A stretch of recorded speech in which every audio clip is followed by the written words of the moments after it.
fêtes de fin d'année, c'est un moment privilégié et un privilège tout court. C'est comme un mémo, un rappel tous les ans que ma famille m'a acceptée comme je suis. Cette année, on m'a demandé si je viendrais accompagner et la seule chose qui m'a pris la tête, c'est de me censurer légèrement sur ma liste de cadeaux en me disant que j'irais m'acheter mes livres de théorie queer un peu trop révolutionnaires toute seule comme une grande.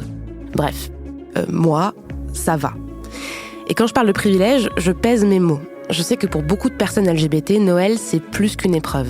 Parce qu'elle va se faire appeler il, parce que sa famille n'accepte pas ou ne sait pas qu'elle est trans, parce qu'elle ne va pas inviter sa compagne à venir manger le dessert chez ses grands-parents pour lui épargner des sales regards, des remarques déplacées ou juste une indifférence polie, ou elle n'ira pas, parce qu'elle n'est pas la bienvenue, tout simplement, qu'il ne verra pas sa famille parce que sa famille a décidé, il y a bien longtemps, qu'elle n'était plus la sienne. Cette année, peut-être que vous allez participer à un repas de fête, pour Noël ou autre, ou juste retrouver votre famille. Et ça vous angoisse. Alors on a essayé avec mes collègues de Binge Audio, Victor Toyon du podcast Les couilles sur la table, Rokhaya Diallo et Grace Lee du podcast Kiffe ta race, de vous faire un épisode pour donner des sortes de cartes à jouer, des munitions à utiliser lorsqu'une discussion va dériver vers des propos sexistes, racistes ou homophobes.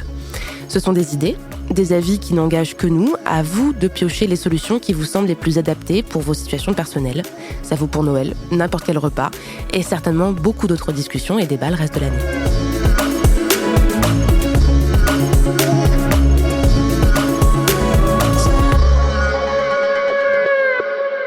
Et pour commencer cet épisode, on s'est dit que c'était une bonne idée de démarrer comme on a l'habitude de le faire dans Kiffe ta race. Alors nous, on a un petit rituel, on demande à nos invités où elles se situent sur le plan racial et je pense qu'on peut le faire de manière plus générale auprès de nos consoeurs Camille et Victoire.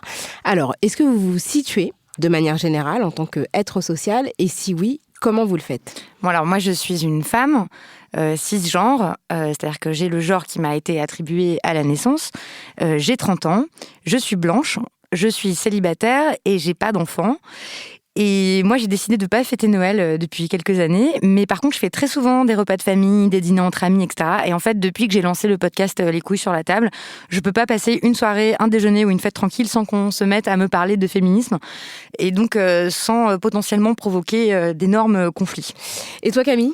Et moi, je suis aussi une femme blanche cisgenre, sauf que je suis lesbienne, j'ai pas d'enfants. Dans ma famille, on est tous et toutes blanches. Et je crois que je suis bien la seule non-hétéro, enfin, en tout cas à ma connaissance, hein, manifestez-vous si c'est pas le cas. Moi, j'ai toujours adoré, j'adore toujours fêter Noël. Et par contre, quand je retourne dans ma famille, en fait, j'enlève un petit peu mon étiquette féministe lesbienne, parce que je vois pas souvent mes oncles, mes tantes, mes cousins, mes cousines, et du coup, je préfère plutôt prendre de leurs nouvelles plutôt que de lancer de grands débats et finir en claquant la porte. Par contre, sur les questions racistes, quand ça part, là, je sais que j'ai un peu des alliés, du coup, on essaie de relever un petit peu. C'est plus simple de parler des questions qui ne me concernent pas que des questions qui me concernent un peu paradoxalement. Alors nous, on a l'habitude de le faire, mais je te propose, pour ceux qui ne nous connaissent pas, qui ne nous écoutent pas dans Kiffe ta race, Grâce, de te définir, et puis je le ferai après. Si ouais, alors bien. Merci de me passer le micro, Rokhaya. Alors moi, je m'appelle Grâce, je suis une femme d'origine asiatique. Ça se voit bien sur mon visage, ça se trompe pas. Généralement, quand je dis que je suis asiatique, les gens me disent pas « Ah bon ?» Ils me disent « Ah ouais ?» Et du coup, moi, même si on n'est pas de tradition chrétienne dans la famille, puisqu'on est plutôt de confession bouddhiste, on a pris l'habitude de fêter les fêtes de Noël en famille. Donc moi, j'ai 3 enfants, donc pour moi, Noël, c'est obligatoire.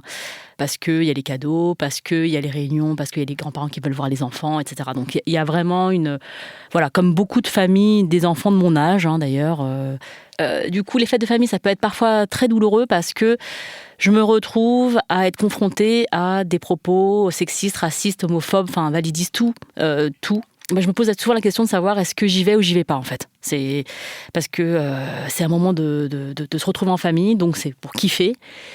Mais il y a des choses qui passent pas. Donc, comment faire pour que tout ça puisse bien se goupiller et que mes enfants ne perdent pas un oncle, une tante, un grand-père ou une grand-mère pour l'année d'après. Alors moi, je m'appelle Rokhaya, je suis une femme cisgenre hétérosexuelle, je suis noire, d'origine sénégalaise et donc de famille musulmane, puisque 95% des personnes sénégalaises sont musulmans. Et donc du coup, Noël, pour nous, c'était pas du tout religieux. Donc quand j'étais petite, mes parents fêtaient Noël parce que justement, ils voulaient pas nous exclure. On a vu beaucoup de cas d'enfants qui ne fêtait pas Noël et qui à la rentrée se retrouvait au milieu des conversations de qu'est-ce que t'as eu pour Noël avec juste rien. Donc nos parents ont évité, j'ai un frère, de créer ces situations-là. Donc on a fêté Noël pendant longtemps et à l'adolescence, mon frère et moi on s'est rebellés en mode non mais c'est pas notre culture, on va arrêter. Ah ouais. Et donc on a arrêté de fêter Noël pendant hyper longtemps parce qu'on trouvait que c'était n'importe quoi et qu'on avait nos cultures et qu'on avait l'Aïd 2 fois par an et que c'était pas la peine de fêter Noël parce que c'était de la colonisation et compagnie. Et donc et puis on s'est remis étant adulte à refêter Noël, mais voilà, j'ai un rapport assez lax à Noël. Je l'ai beaucoup fêté à l'étranger, je l'ai fêté aussi au Sénégal, mais c'est assez marrant parce que là-bas c'est une fête, mais comme une fête quoi. C'est pas du tout un truc traditionnel, etc. Déjà il y a un truc marrant, c'est que là-bas les Pères Noël sont noirs. Bah oui. Non, mais en fait, non, mais c'est trop bizarre.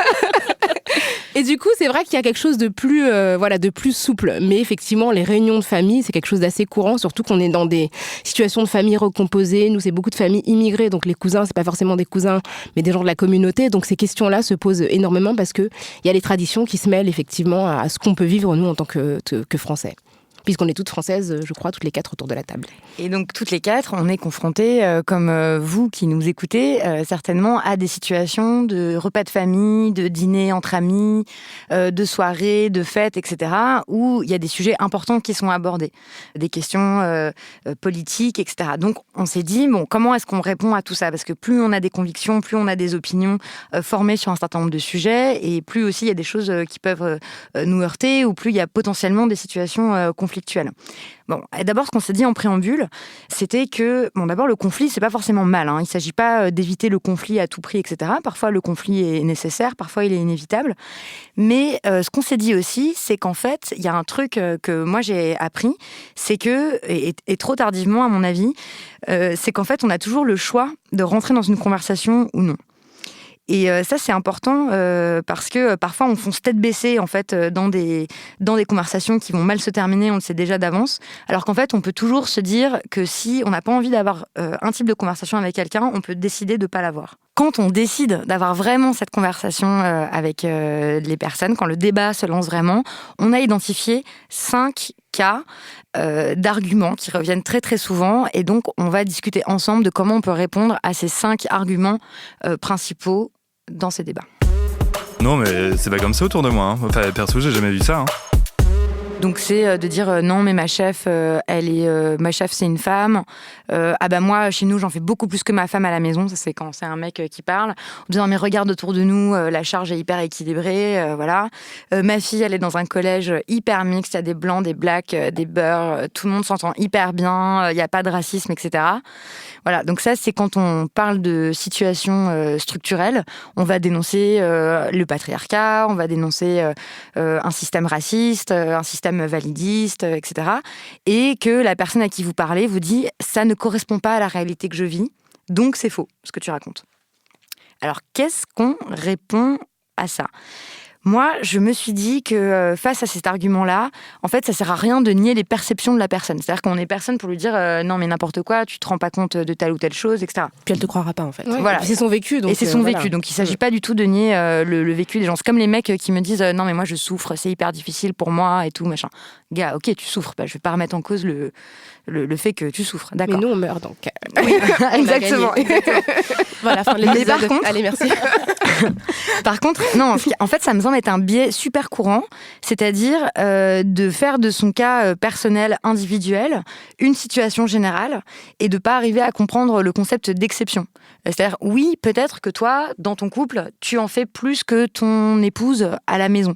Néanmoins, cette situation n'est pas représentative de celle de la majorité des gens. Et c'est vrai que face à ça, il faut avoir des chiffres, des statistiques, etc., qui remettent les pendules à l'heure. Et donc ça, il faut être prêt avec des arguments et des chiffres et compagnie. Mais en fait, c'est reconnaître dans un premier temps le vécu de la personne individuelle et ensuite lui expliquer que ça ne correspond pas forcément à la majorité des cas. Je pense à ça aussi, à cette femme qui m'avait dit « mais moi, j'ai jamais rencontré aucun problème de sexisme, jamais. Moi, tout s'est bien passé dans ma carrière, je n'ai jamais été harcelée dans la rue, je ne comprends pas de quoi vous parlez. » Quand t'as quelqu'un autour de la table qui te dit en fait moi je vois pas de quoi tu parles parce qu'en fait oui bon peut-être qu'il y a de l'homophobie mais moi j'en ai jamais vu autour de moi, enfin mon pote gay m'a jamais raconté ça ou des choses comme ça, bah la personne ne vous voit vraiment pas. Et c'est aussi une caractéristique d'LGBT, c'est qu'on n'est pas visible, c'est-à-dire que quand t'es racisé, bah oui on voit que t'es différent entre guillemets. Quand t'es une femme, pareil, généralement ça se voit plutôt bien à part des rares cas où vraiment tu es extrêmement androgyne ou etc. T'as un passing qui est pas celui de ton genre. Quand tu n'es pas vue, quand tu n'existes pas, moi en fait c'est pas marqué sur ma tête que je suis lesbienne, bah en fait les gens ne se rendent pas compte. Donc par définition en fait si les gens disent j'ai pas vu qu'il y avait de l'homophobie autour de moi, c'est normal parce qu'en fait les gens déjà ne se déclarent pas comme LGBT. Au travail par exemple t'as 50% de LGBT qui font pas leur coming out dans un milieu professionnel. Donc en fait c'est possible que la personne qui me dit ça en disant moi j'ai pas d'homophobie autour de moi, elle sait déjà même pas en fait que peut-être sa collègue ou son collègue il n'est pas hétéro. Donc déjà, ça fait déjà un énorme biais pour comprendre qu'il y a de la violence parce que les gens qui sont concernés le disent pas.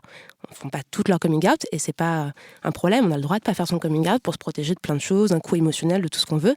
Mais du coup, c'est vrai qu'on ne le dit pas. Et moi, je vais pas non plus dire directement quand je rencontre quelqu'un, oui, en fait, la violence lesbophobe que je reçois, c'est celle-là. T'as pas forcément envie d'en parler. T'es plutôt en train de dire ce qui est positif aussi vis-à-vis de toi. Donc, t'es pas en train d'annoncer tout ce qui va pas. Par contre, si quelqu'un dans votre repas vous dit, moi, je vois pas cette violence-là autour de moi, essayez peut-être de lui demander, ok, tu connais des gens qui sont concernés autour de toi? Oui, non. Si c'est oui, tu leur as déjà demandé? Tu en as déjà parlé? Ouais, moi je fais ça aussi des fois avec les situations sexistes et tout. Et ça marche vachement parce qu'ils se disent, ah non, j'ai jamais demandé en fait à Michel si en fait il avait eu un souci en disant qu'il était avec son conjoint quoi. Et peut-être qu'en fait ils vont y repenser à une discussion plus tard et peut-être ça va rentrer en discussion. Et Michel va lui dire ouais quand j'ai fait mon coming out au travail c'était une vraie galère quoi. Et là elle va se dire ah ok c'est aussi autour de moi. Et s'ils en connaissent pas du coup faut aussi leur dire en fait ça, là les chiffres ressortir quoi. Il y a quand même une personne sur deux qui a déjà eu des actes qui a déjà subi un acte homophobe. Donc en fonction de la situation on se dire tu le vois pas c'est normal. C'est pas toi, c'est normal, parce qu'en fait, on le dit pas. Si tu demandes aux gens, ils vont te dire que oui. Mais c'est un peu la même logique quand des gens qui vont te dire mais pourquoi tu dis toujours que t'es noire? Moi, je te vois pas comme une noire. T'as envie de dire écoute, moi j'aimerais bien ne pas me voir comme une noire, mais c'est quelque chose qui m'est rappelé de manière quotidienne et d'une certaine manière quand tu me dis tu ne me vois pas comme une noire, comme une arabe, comme une asiatique, ça veut dire que tu ne vois pas ce que je subis et donc tu me nies en tant que personne. Tu sais que c'est pas vrai. Je veux dire, les gens ils voient bien que t'as pas la même couleur de peau qu'eux et dans d'autres circonstances, tu vois que c'est les mêmes qui vont quand ils vont rentrer de vacances, qui vont dire ah j'ai la même couleur que toi, tu vois. Donc bien sûr que t'as remarqué que j'étais noire. Et du coup, tu vois, c'est quand les conversations sont inconfortables, ils ne veulent pas voir que tu es noire, mais quand il s'agit d'un truc cool associé à la culture entre guillemets noire, et bien là tout de suite c'est pas du tout invisible quoi. Et ça aussi c'est tu sais, la parade de j'ai un ami noir, tu sais, cet argument que les gens ils sortent, quand ils disent ah mais non mais moi j'ai un ami noir, il m'a pas du tout raconté ça, je suis pas du tout au courant. et peut-être que si, comme tu disais Camille, si on pose la question à cet ami, ce token ami là qui est là partout, peut-être que si tu poses un ami raciste.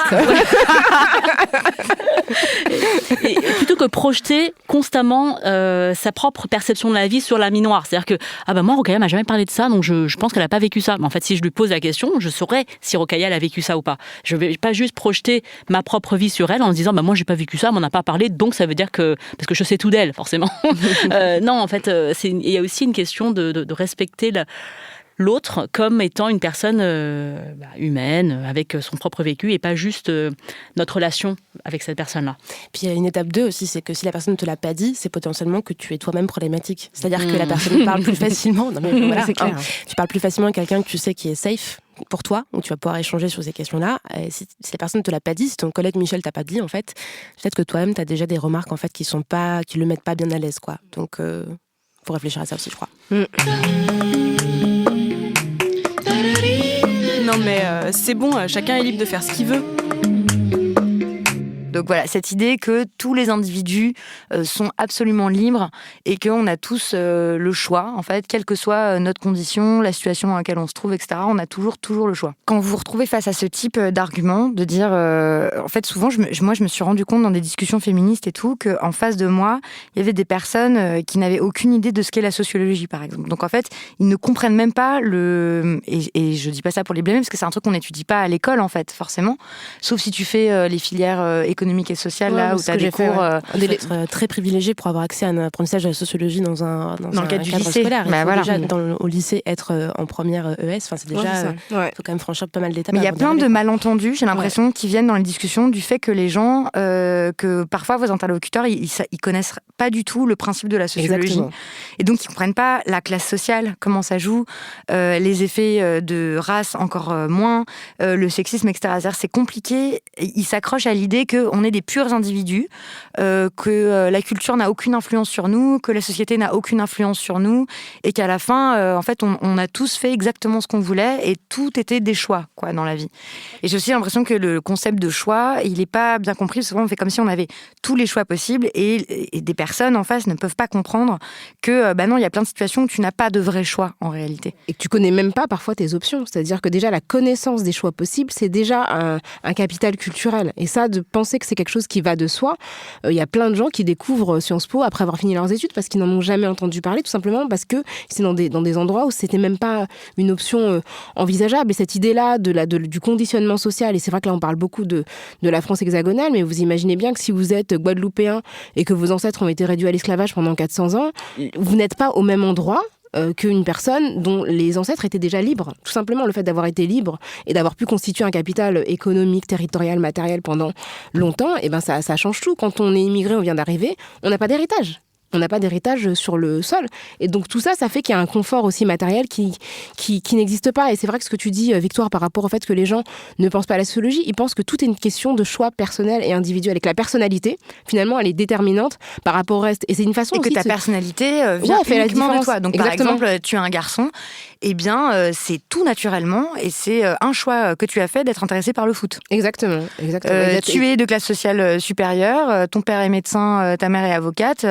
Tu aimes l'opéra. Voilà, c'est naturel. Voilà. Ils pensent pas que les goûts sont forgés, en fait. Exactement. Et ça, le pendant aussi de ça, c'est aussi que tous les mauvais choix, ils sont voulus. C'est-à-dire que si tu as fait une erreur, c'est que en fait c'était ton choix. Ouais, c'est ça. si tu as divorcé, les personnes qui sont dans une situation précaire, je crois pas qu'elles aient choisi d'être pauvre ou d'être en quête de confort. Je pense que c'est vraiment quelque chose qui doit se réfléchir au niveau collectif et des forces structurelles qui structurent la société. Mais ça, c'est vrai qu'il y a plein de discussions qui achoppent complètement parce que les deux personnes sont pas du tout sur la même base, quoi. Ne serait-ce que le truc de sortir de chez toi en sécurité. Et on sait que quand t'es un jeune garçon arabe ou noir, t'as 20 fois plus de risques d'être arrêté par la police que quand tu ne l'es pas. D'être contrôlé dans la rue. D'être contrôlé, contrôle d'identité. Rien que déjà, si t'as vécu une garde à vue étant adolescent, ta vie, c'est pas la même. Ton rapport au monde, c'est pas le même. Ta confiance dans l'avenir n'est pas la même. Quand t'es un parent blanc de centre-ville, tu sais que tes enfants ne risquent pas ce genre d'expérience et donc ont cette sécurité, en tout cas mentale, de ne pas s'en sentir potentiellement agressés par ce que représente l'institution qui va de la police à l'école. Mais du coup, quand tu te retrouves face à quelqu'un comme ça qui manifestement ne comprend pas comment ça marche, les classes sociales, qui a aucune notion de tout ça, qu'est-ce que vous faites, vous ? Moi, je prends un cas très particulier, moi ou d'autres, mais juste parce que t'as le droit de faire ce que tu veux. Quand t'es LGBT, c'est quand même déjà un premier stade d'acceptation. Si quelqu'un te dit non mais c'est bon, tu peux faire ce que tu veux, je m'en fous, déjà tu sais que t'es un peu safe, donc c'est un peu le degré minimal. Moi, je prends le cas juste en disant peut-être que dans le droit, j'ai le droit d'être pareil que tout le monde, j'ai le droit de me marier depuis 2013, ok, d'accord, très bien, mais en fait, moi, j'ai pas le droit en fait de sortir dans la rue, la tête sereine en tenant la main d'une personne du même sexe que moi. Donc en fait, d'être juste de tenir la main, d'embrasser quelqu'un dans la rue, c'est déjà quelque chose que j'appréhende, potentiellement, si je suis pas à Paris. Il y a plein de raisons qui font que, si c'est le soir, dans un bus, il y a plein de choses qui font que ça se rajoute. Et peut-être que oui, j'ai entre guillemets le droit de faire ce que je veux, selon toi, en fait, parce que j'ai les mêmes droits que toi, selon toi. Mais en fait, moi, dans ma vie de tous les jours, c'est pas le cas. Il y a plein de choses qui sont différentes. Par exemple, si je postule à un emploi, j'hésite en fait à dire si oui ou non je suis hétéro ou pas. Si je le dis pas, tout le monde va croire que je le suis. Mais du coup, c'est juste que mes potentialités, tout ce que je peux faire, tout ce qui m'est accessible en réalité, et correspond pas forcément à ce que tu me donnes le droit en fait dans l'absolu, quoi. Donc j'essaie de l'expliquer un peu comme ça par du cas particulier en me disant il y a des choses que je ne peux pas faire. C'est exactement ce que tu dis, Rokhaya, sur le fait de il y a des choses que je peux pas faire ou des choses que je vais vivre et que tu ne vivras jamais, et donc le raconter, généralement ça aide un petit peu à comprendre ah oui d'accord, ok. Parce que déjà tu fais tomber un truc qui est de dire déjà on existe en fait, ce qui généralement est un peu compliqué. Mais juste de donner le cas de ça je peux pas le faire, ou ça je peux pas le faire comme toi. Et quand tu prends l'exemple de la personne en face en disant je peux pas le faire comme toi en particulier, je crois que ça reste un peu en tête en fait. Mais je repose la question sur quand la personne ne veut pas entendre parler ni de classe sociale, ni de genre, ni d'aucun concept de sociologie, qu'est-ce qu'on fait ? On le renvoie en seconde Sciences Éco, quoi. Non, mais on le renvoie là-bas, là, ou la renvoie. Non, mais c'est-à-dire que... Après, je pense qu'il faut se dire que notre mission, c'est pas d'éduquer les gens. Moi, je suis pas éducation nationale, je suis pas wikipédien. Donc, si la personne ne veut pas comprendre, à moins vraiment que j'aime beaucoup, beaucoup, beaucoup cette personne, salut, quoi. Enfin, si la personne veut rester... Et si tu l'aimes vraiment, vraiment beaucoup ? Bah, je sais pas si je pourrais, sauf si c'est ma mère, tu vois. Mais parce que là, c'est un truc qui est inconditionnel et qui est pas rationnel. C'est leur mère, leurs parents, leur père, tu vois, qui veut pas entendre en fait, qui veut pas entendre parler ni de féminisme, ni de classe sociale, ni de quoi que ce soit. Oui, sauf que je pense que en tout cas, moi je pense que c'est des personnes qui t'aiment vraiment, elles sont sensibles à tous les arguments que tu vas pouvoir mobiliser par rapport à la peur. Quand tu dis que tu as peur de sortir de chez toi, de vivre certaines situations parce que tu es lesbienne, parce que tu es une femme, etc. Je pense que si tu parles de ton émotion et de ce que tu ressens et que la personne t'aime vraiment, elle peut pas ne pas y être sensible. Sinon, c'est vraiment qu'il y a un problème de violence, tu vois. Mais c'est autre chose. Mais pour moi, les personnes qui ont un minimum d'empathie pour toi, elles ne peuvent pas ne pas entendre le fait que tu sois dans une situation d'inconfort. Moi, je pense que ton cas particulier est toujours un argument massu si tu veux, enfin, si t'es très proche de la personne et si tu veux pas utiliser cet argument-là pour pas toi te mettre à nu parce que c'est aussi, ça a un coût, et bah, toujours trouver une solution dans le vécu de la personne en face. Et si ça marche pas, bah, clairement, baisse un peu les bras. Faut changer de Mais truc. je pense que l'argument de qu'est-ce que t'as vécu, qu'est-ce qui t'est arrivé et trouver un exemple par rapport à la personne, si ça marche pas, franchement, c'est un peu l'impasse, quoi. Non mais attends, regarde, c'est la nature. À un moment, faut arrêter de dire n'importe quoi. Il y a des hommes, il y a des femmes, il y a des blancs, des noirs. Un point, c'est tout. C'est la nature. Là, c'est quand on atteint le point biologie de la conversation. Alors, c'est hyper intéressant cette idée. Déjà, si on prend vraiment la question la question raciale, hein, déjà blanc et noir, qu'est-ce que ça veut dire ? Je veux dire, la couleur blanche, la couleur d'une feuille, ce n'est la couleur d'aucun être humain, et la couleur noire, ce n'est la couleur d'aucun être humain. Donc on voit bien qu'on est dans une schématisation extrême qui vise justement à opposer des groupes. Et dans la catégorie noire, par exemple, il y a aussi bien Beyoncé qu'un pêcheur du Sénégal. Je veux dire, ces deux personnes n'ont rien à voir, ne se sont jamais rencontrées, n'ont même pas la même couleur de peau. Et ça montre bien que c'est quelque chose qui n'est pas logique. Et de toutes les façons, les généticiens ont montré que si tu prends deux Africains au hasard, tu as plus de chances d'avoir une grande distance génétique que si tu prends un Africain et un Européen au hasard. Par exemple, l'esclavage, du fait de ce que ça demandait comme travail physique à certaines personnes, ça a pu occasionner un tri. Tout simplement, un tri qui effectivement a pu donner lieu à peut-être une répétition de certaines tâches qui ont pu, de génération à génération, donner des capacités, des compétences, etc.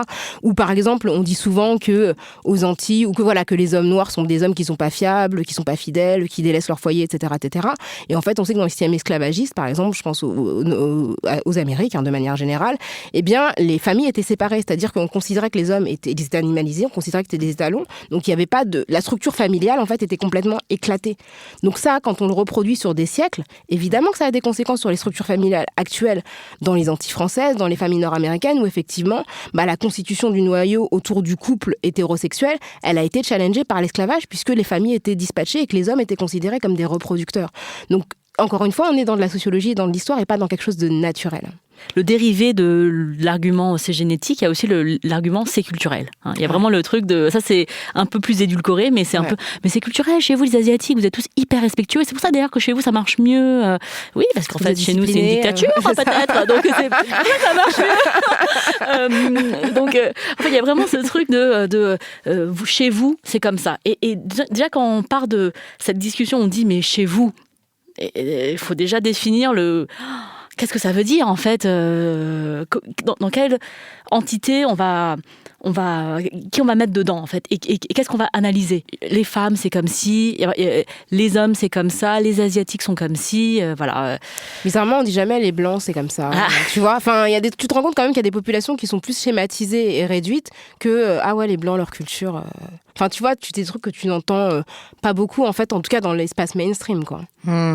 Et je pense à l'argument biologique qui est utilisé quand tu commences à parler de féminisme, c'est de dire, non mais écoute, les femmes portent les enfants, elles ont des utérus, elles ont un lien complètement différent avec porter la vie, tout ça. Parfois, c'est glorifié, tous ces arguments-là. Et en fait, on va accuser les féministes de nier l'évidence. Et de pas faire, de dire tu fais comme si on était tous pareils, mais tu vois bien que c'est pas le cas, il faut Du coup, moi, ce que je dis là-dedans, c'est qu'en fait, il faut jamais rentrer dans les discussions sur les conséquences de certains faits biologiques. C'est-à-dire qu'évidemment, vous n'allez pas dire « Ah non, c'est pas vrai, les femmes, elles n'ont pas d'utérus et tout ça ». Non, en fait, on va pas rentrer là-dedans. Mais de dire, par contre, donc je ne nie pas du tout des différences biologiques, mais ce qui est important... Les femmes cisgenres, parce que voilà. Exactement. Donc déjà, ça, souvent, tu prends 10 minutes pour l'expliquer et tout, parce que... Non, mais c'est normal. Non, mais c'est normal. Même pour... Mais oui, mais ça, c'est logique. Moi, si quelqu'un me dit « Tu as quand même pas nié l'évidence, les femmes ont des utérus », mon argument principal va pas être de dire toutes les femmes n'ont pas d'utérus, sinon c'est foutu, quoi. Trop loin, là. Bah, des fois, ça dépend, ouais. Mais une discussion n'est possible. ouais, mais pourquoi pas, ça peut être mais c'est vrai. Non, c'est de dire, en fait, l'important, c'est pas de nier des différences physiologiques et tout, c'est de discuter de ce qu'on en a fait socialement. C'est pas parce que tu as un utérus que tu es destiné à le remplir avec des enfants, en fait. Ça n'est pas l'anatomie, ça n'est pas un destin. Moi, j'ai l'impression que face à des arguments comme ça biologisants, il faut tout de suite sortir, en fait, de la discussion, quoi. Pas rentrer sur le terrain biologique, en fait. Moi, c'est ce que je fais aussi très clairement dès qu'on parle de nature. Bon, j'imaginez bien que ça vient très très souvent quand tu parles de questions LGBT, de PMA, etc. Oui, mais quand même, on ouvre la porte à des trucs, tu te rencontres. Si on peut dire qu'il y a 2 mamans lesbiennes avec un enfant né par PMA, etc. Je vous parle même pas de GPA, hein.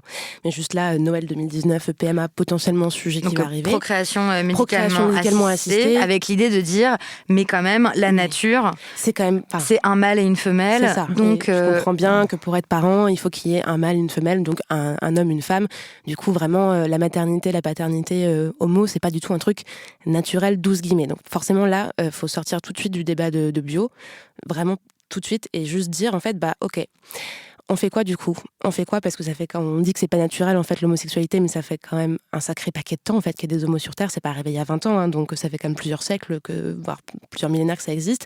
On en fait quoi ? On fait quoi des enfants qui vivent actuellement en fait dans des familles homoparentales en fait ? C'est pas juste tu veux pas, la nature elle veut pas. Ces personnes-là elles existent. On fait quoi ? Et généralement quand tu retournes le truc et que c'est face à une personne, tu dis ok, dans ce cas-là on fait quoi des enfants qui vivent dans des familles homoparentales ? Et la personne elle est un peu emmerdée parce que soit elle est obligée de sortir un argument qui est vraiment clairement très caricaturalement homophobe, en mode non ça devrait pas exister. Et là du coup finalement s'il est un peu poli il le fait pas trop quoi. Enfin du coup il est un peu emmerdé en disant ah ouais c'est vrai que s'il existe déjà faut quand même qu'on trouve une solution quoi. Et moi je trouve que c'est une manière assez subtile de ramener les gens dans le truc en disant c'est pas qu'on veut ou on veut pas, elles sont là en fait. Elles sont sous ton nez tous les jours, tu les vois, tu peux entendre des parents qui témoignent. Si c'est déjà là en fait, qu'est-ce qu'on fait quoi ? Et donc du coup quand tu retournes le truc, il est obligé de trouver des solutions pour que ça existe. Généralement c'est un peu creepy, ça peut être creepy. Mais ça peut aussi être une manière de le ramener vers un peu, c'est l'évidence quoi. Elles sont là, donc il faut qu'on encadre par le droit, par plein de choses en fait, pour que ça puisse exister dans un cadre de société qu'on a choisi quoi. Et ça c'est l'argument le plus facile quoi. Tu peux un peu faire l'analogie, je trouve historique, avec les mariages qui étaient interdits entre les personnes qui n'étaient pas de même groupe ratio. Tu vois, justement l'idée que voilà c'était contre nature, que c'était scandaleux, ça abâtardissait la race, etc. Et qu'au bout d'un moment tu te dis mais oui mais les gens ils font des enfants et de toute façon ça les enfants existent donc effectivement t'avais la loi qui était contre et vraiment t'as eu un chemin assez proche qui s'est produit par rapport à des gens qui considéraient que ça allait enlever la pureté de la race blanche et menacer cette domination. Et je suis complètement d'accord avec vous deux parce qu'en fait finalement quand on creuse un peu cette question-là, on se rend compte que très vite la biologie c'est de la morale. C'est-à-dire que c'est pas du tout une question scientifique, mais c'est une question morale. Mais tout fout le camp. Si on autorise ça, alors il va se passer ça. Et il y a vraiment une question beaucoup plus... parce que finalement, que ce soit le sexisme, les questions homophobes, les questions raciales, il en va de l'ordre du monde. Il en va de l'ordre du monde actuel. Et si on ébranle ça, mais on ne sait pas ce qu'on aura demain, ça pourrait être pire qu'aujourd'hui. Hein.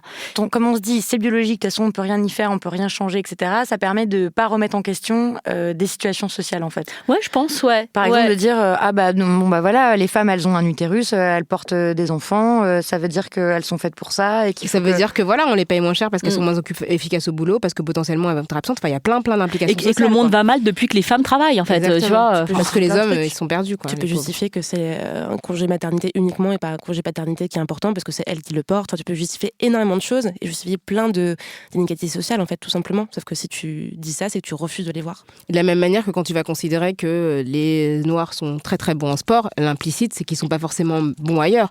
Donc on va leur conférer le terrain du sport, la Coupe du Monde, la musique, etc. Mais tout d'un coup, dès qu'il s'agit d'être un intellectuel, de diriger la France, d'être dans la politique, ah mais là c'est pas votre truc, tu vois. Ça c'est pour les personnes qui sont en situation de domination. Et du coup, c'est une manière aussi de garder la même répartition des rapports de force. Ouais, quand tu dis c'est biologique, donc on peut rien y faire, donc on peut rien changer, ça, donc voilà. Ça clôt le débat directement, en fait. C'est une manière de clore le débat. Et c'est facile, ça rassure, en plus. Ouais, mais féminisme, racisé, noir, LGBT, ça complique tout. Ça veut rien dire. Ça me gêne comme mot, moi. Alors, qu'est-ce que tu réponds quand la personne veut s'engager dans un débat sur le mot ? choisi sur les mots? Moi, ce que je lui dis, c'est que je suis étonnée qu'elle soit plus choquée par le mot que par le phénomène. Si on n'est pas d'accord sur le mot, il n'y a pas de souci, tu prends un autre mot, tu l'utilises. Mais moi, ce qui m'importe, c'est pas le mot sexisme, c'est pas le mot racisme, c'est pas racisé, c'est qu'il existe des discriminations. Et si la personne est capable d'investir plus d'énergie dans le mot que pour lutter contre les discriminations, moi j'ai un souci. Je lui dis, ok, d'accord, le mot, tu veux en débattre, mais qu'est-ce que tu fais concrètement pour lutter contre les discriminations ? Dis-moi ce que tu fais au quotidien. Mais la personne, généralement, elle est un petit peu embêtée, quoi. À partir du moment où on accepte que, bah oui, je suis pas noire, ma peau, en réalité, elle est marron, mais bon, politiquement, je suis noire, bah on avance, on va pas faire des, oui, t'es marron clair, t'es machin, etc. Non, en fait, je appartiens à un groupe qui est considéré comme des noirs, qui va des gens très très clairs, qui sont beiges, à des gens qui sont noirs, bleutés, etc. Non, il faut qu'on soit pragmatique, à mon avis. Ouais, donc c'est de refuser de discuter du mot, quoi, quand on oppose ces arguments-là. Moi, j'ai pas envie, en tout cas. Moi, j'essaie de comprendre, en fait, pourquoi ils aiment pas ce mot-là. Par exemple, avec féministe. Par exemple, avec féministe, c'est vraiment typiquement quelqu'un me dit non, vraiment, toi t'es féministe, sous-entendu t'es une radicale qui brûle les soutifs encore version il y a 50 ans, quoi. Et je dis bah ok, mais parlons féminisme, parlons de toi, tu fais la vaisselle, que des trucs très très concrets. Et là, en fait, la personne dit oui, bah ouais, j'en ai marre, c'est moi qui fais tous les cadeaux de Noël, mon gars il fait rien, tout ça. Tu fais ah, bah là-dessus on est d'accord, tu vois. Et du coup, trouver des points où on est d'accord, et à la fin tu dis hey, big reveal, c'est du féminisme ça aussi. Il fait ah, c'est ça, ouais, c'est cool. Du coup, c'est prendre point par point en disant bah ça t'es d'accord, ça t'es d'accord, ça t'es d'accord. Bah en fait, on est d'accord à 90% toutes les deux. C'est juste que t'as pas le même mot que moi. Du coup, pourquoi tu refuses de prendre ce mot si on est d'accord sur tout ? Et là, tu peux arriver à la question de pourquoi le mot, tu le refuses, quoi.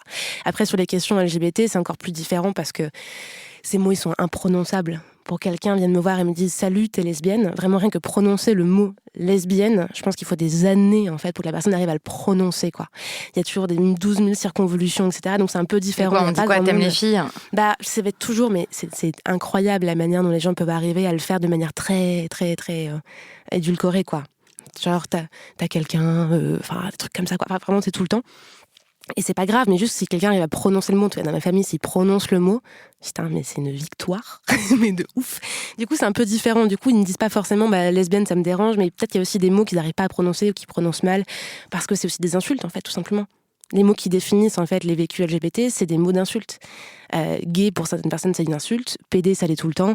Gwyn, ça l'est quand même très très souvent. Lesbienne, c'est imprononçable et pourtant c'est le mot le plus neutre. Donc en fait, ce rapport au mot, il est un peu différent quand on parle d'invisibilité et de mots pour la définir. Il y a des mots, des fois, qui sont perçus comme des insultes alors qu'ils ne le sont pas. Par exemple, arabe.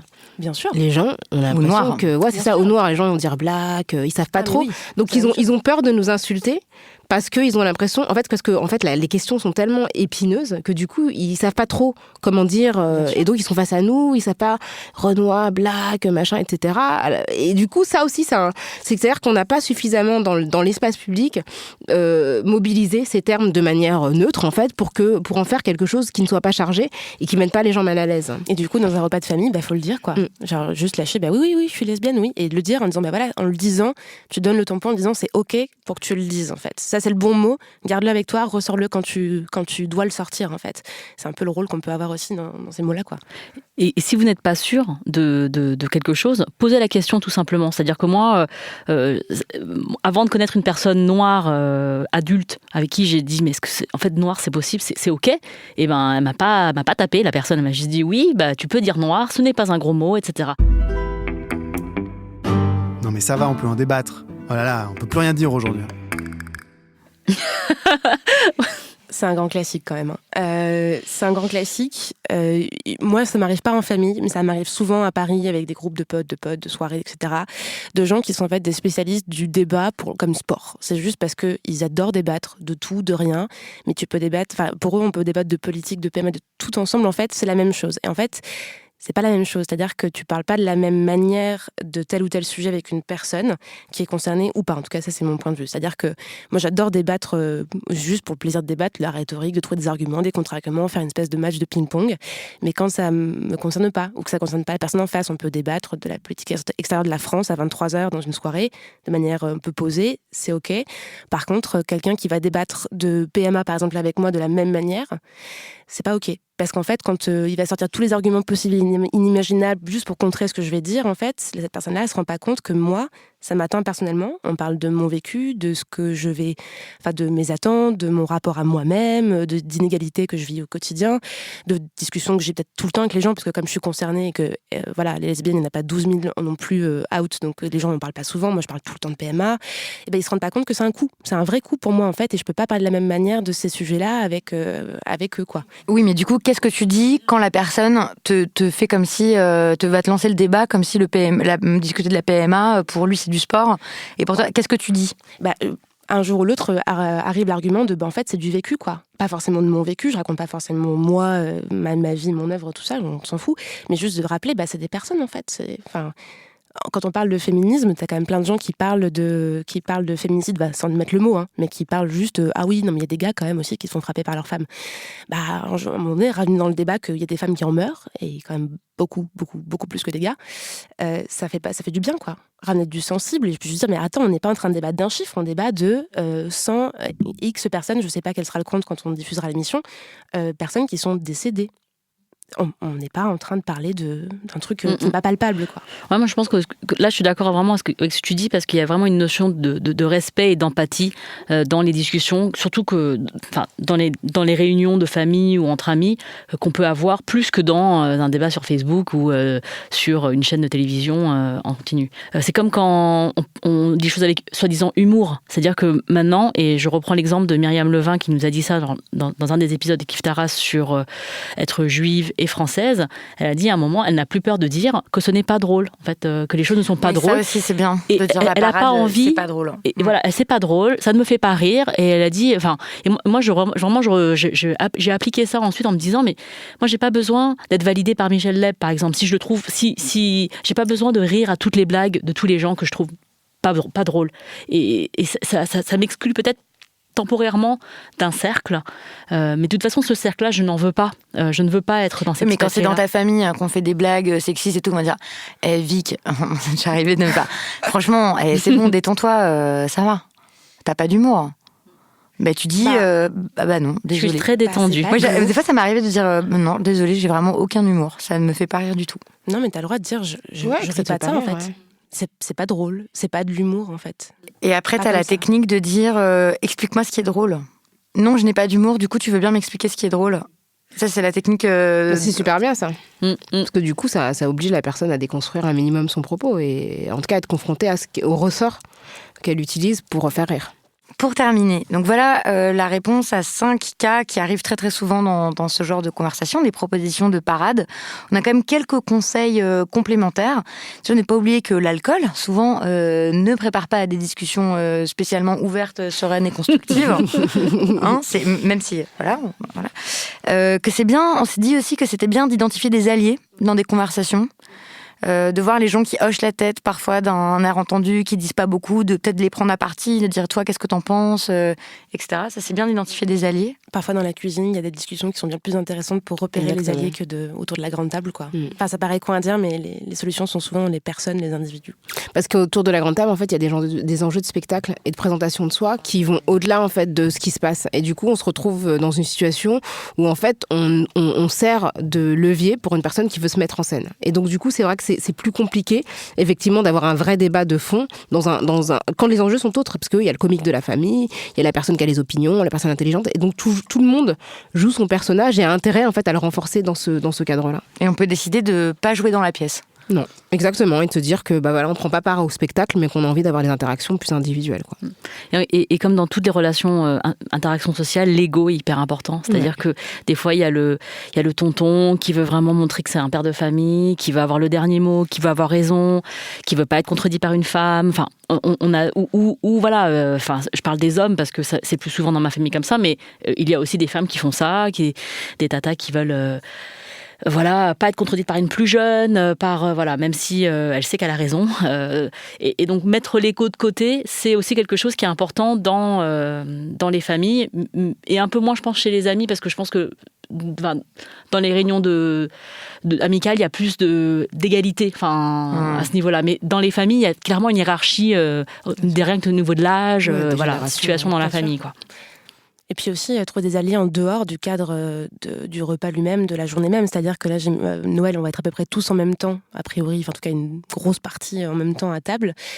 Si on est vraiment isolé, tout seul, toute seule dans sa famille, où on sait que par exemple on est la seule personne trans de la soirée, on va se faire mégenrer toute la soirée, que ça va être un enfer, préparer le terrain et savoir qu'il y a des gens à qui on peut écrire, on peut appeler s'il y a un problème, aussi avoir des ressources disponibles pour se dire qu'on n'est pas seul là dans cette salle-là à ce moment-là, quoi. Ça peut être ça aussi, puis aussi si on retrouver des gens qui, en dehors du cadre, quoi, peuvent accompagner. C'est pas forcément autour de la table tout le temps, quoi. Comment on termine une conversation, Rokhaya ?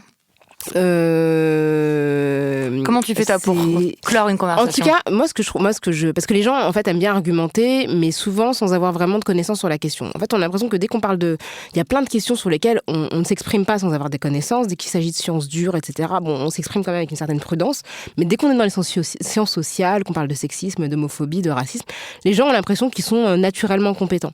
Et donc du coup, ils te parlent alors que t'as pu travailler sur la question, etc. Il y a une contestation de ta légitimité qui est vraiment très, très arrogante. Donc, moi, ce que je trouve intéressant, c'est de demander à la personne, lui dire, c'est super intéressant ce que tu dis. Est-ce que tu peux me donner tes sources et tes références ? Ça m'intéresse. Et tu fais semblant de commencer à prendre des notes sur les auteurs qu'il a lus, etc.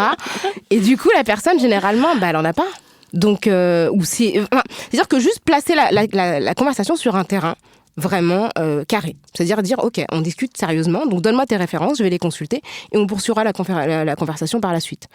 Et généralement, les gens, oui, tu te rends bien compte que et c'est pas pour avoir l'air condescendant, etc., mais c'est juste pour dire qu'on parle sérieusement, en fait. Si tu veux, soit on discute entre potes, etc., si tu veux qu'on parle sérieusement, on parle sérieusement. Moi, j'aime bien comme technique aussi de recommander, en fait, de dire, écoute, voilà, là, on a passé assez de temps à discuter, mais tu sais, il y a tel livre qui détaille ça, si tu veux, je te donne les références. Voilà. Et j'ai une petite question subsidiaire comme ça à laquelle je pense. Qu'est-ce que vous faites quand on vous dit non mais arrête, t'es trop agressive, j'aime pas du tout, parlons autrement, pourquoi tu t'énerves, pourquoi quand la personne vous fait remarquer votre émotion ou qu'est-ce que vous faites ?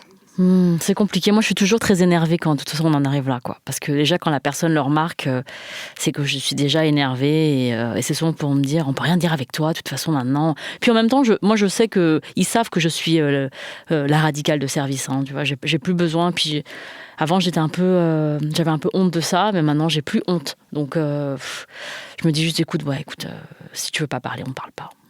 Enfin, mais ouais, j'ai pas de réponse à ça. Ouais, je crois que ça ça m'arrive souvent de dire. Oui, en fait, je suis en colère et du coup, je pense que c'est pas un bon moment pour poursuivre cette conversation. Évidemment, comme je suis folle de rage, je le dis pas aussi calmement, mais je propose qu'on arrête là. Ce qui peut être intéressant aussi, c'est de donner des chiffres, d'être vraiment factuel, donner des chiffres qui viennent de l'administration sur les contrôles aux faciès, sur les violences sexistes, sur les discriminations à l'embauche. Ça, tu vois, c'est incontestable, c'est des chiffres qui sont produits par le gouvernement et par les différentes institutions. Et du coup, les gens, à moins de contester vraiment la République, là, on est vraiment sur quelque chose, c'est un projet aussi, hein, je veux dire, c'est pas interdit, mais c'est un autre registre, quoi. Ouais, donc d'apprendre, en fait, la technique, ça peut aussi être d'être bien préparé à certains débats en apprenant des chiffres clés par cœur. Et puis, pour terminer, on va clore cet épisode avec, comme dans les couilles sur la table, avec quelques recommandations d'œuvres d'art, mais aussi de ressources qui peuvent vous aider, vous nourrir, etc. Qu'est-ce que tu recommandes, toi, Grace ? Alors moi, je pense que j'ai adoré regarder cet épisode de Master of None de la saison 1. C'est l'épisode Thanksgiving. Ah ouais, il est génial. Donc avec Aziz Ansari, Lena Waithe et... comment elle s'appelle ? Angela Bassett, voilà. Et vraiment, c'est un épisode qui a été primé au Emmy Awards, ouais. Voilà, ouais. Parce que il y a une progression en fait sur plusieurs années de Thanksgiving et donc et de ces personnages qui se disent beaucoup de choses, et je pense que ça reprend pas mal de choses qu'on a dites aujourd'hui. En plus, c'est des personnages racisés, LGBT, donc il y a beaucoup de choses. Il y a un coming out, il y a des choses qui sont pas difficiles à dire, pas facile à accepter pour les parents, et une question de génération, voilà. Et j'ai trouvé que c'était une sensibilité incroyable, et ça faisait du bien de pouvoir voir des gens fêter ça en famille d'année en année et de eux progresser. Moi, je vais rester dans les séries aussi, mais je vais être plus hexagonale. Je recommande la série Scam France, en particulier les saisons 3 et 4, qui, la saison 3 est centrée sur un personnage homosexuel, un jeune. En fait, c'est une série qui se passe dans le cadre d'un lycée, où des personnages se côtoient. Et en fait, au fil des saisons, on a un des personnages qui devient le personnage principal et central. Et donc, c'est une série qui est destinée aux ados, mais je trouve qu'elle se regarde. Et donc, dans la saison 3, c'est un garçon qui est homosexuel, et donc c'est tout ce que ça implique dans son quotidien. Et dans la saison 4, pour la première fois, on a une femme, une jeune fille, en fait, une ado qui est musulmane et qui porte un hijab, et qui est aussi d'origine africaine. Et je trouve ça bien que ce soit juste une ado, qui a des problèmes d'ado, qui a une famille normale, donc qui veut pas l'opprimer, la marier de force, l'exciser, etc. Donc qui aime son enfant de manière tout à fait normale. Et c'est la première fois que je vois une intrigue complète autour d'un personnage qui est à la fois noir et musulman, et qui est juste un personnage auquel tout le monde peut s'identifier sans observer des problématiques exotiques. Et donc du coup, c'est une manière d'ancrer dans la France des figures minoritaires, mais en vérité très très communes, quoi. Et je trouve que pour le coup, c'est une belle réussite de France Télévisions. Ça va être la période de Noël, il va y avoir plein de films, de téléfilms de Noël, de films de Noël tout court, enfin plein de trucs qui vont passer à la télé. Regardez le seul, je crois, film de Noël lesbien, Carole, de Todd Haynes. Une histoire d'amour du coup qui se passe à Noël, qui est hyper beau. Donc voilà, si vous voulez vous occuper pendant les vacances en faisant une pause avec votre famille, vous pouvez regarder une très très belle histoire d'amour lesbienne. Et sinon, de manière plus utile, dans votre quotidien, allez voir l'Insta de Aggressively Trans, qui est tenue par une femme trans qui s'appelle Lexi, qui fait un super travail de mise à disposition des informations sur la cisnormativité, sur représentation des personnes trans, sur la transphobie administrative et sur comment être une bonne alliée, une bonne alliée pour des personnes trans. Et c'est utile, je pense, à la période de Noël, parce que c'est des personnes qui ont souvent quand même un gros souci avec leur famille, qui ont du mal à accepter en fait leur transition. Donc voilà, si vous avez des personnes concernées autour de vous, allez voir Aggressively Trans pour être une bonne personne qui accompagne les personnes trans. Et moi, j'ai plein de ressources. Non, mais vas-y, j'en prends que 2. Alors, vous allez probablement avoir un débat en cette fin d'année avec vos amis, votre famille, sur faut-il séparer l'œuvre de l'artiste ? Polanski, tout ça. Oui, mais alors Céline. Oui, mais alors... Bon, je trouve que le podcast Quoi de meuf avec Clémentine Gallo, elles ont fait un super récap de tous les arguments qu'on peut avoir dans cette discussion et de comment y répondre et des questions que ça pose, etc. Donc je conseille ça. Et je conseille le manuel de communication non violente qui s'appelle Les mots sont des fenêtres, sinon ce sont des murs. Génial comme titre. Qui est un classique en fait, manuel de communication non violente. C'est bien et ça. Qui peut, ouais vraiment en fait. C'est le sous-titre de l'épisode du coup en fait. Bah, je suis pas contre. Enfin, ça dépend. Parfois la violence peut être nécessaire. Parfois le conflit peut être nécessaire, comme je le disais au début. Néanmoins, il y a plein de conflits évitables. Et il y a plein de façons de se comprendre les uns les autres profondément, voilà, et de dépasser des différences ou des dissensions qui sont superficielles. Donc je trouve que c'est une bonne ressource pour ça. Et j'en ai plein d'autres à dire, mais on n'a plus trop le temps. Mais je vais les donner sur le site internet. Voilà, on espère que ce guide de survie au fait de famille, ça va vous servir potentiellement là, en cette fin d'année. Si vous avez des remarques à nous faire, des questions à nous poser, vous pouvez nous écrire sur nos adresses mail respectives. Donc il y a lescouillessurlatable@binge.audio, kiftaras@binge.audio et Camille@binge.audio. N'hésitez pas à parler de cet épisode autour de vous, s'il vous a été utile ou pas, si vous êtes d'accord, si vous n'êtes pas d'accord. On est, comme vous l'avez entendu et observé, ouverte au débat, donc on vous attend aussi sur nos réseaux sociaux.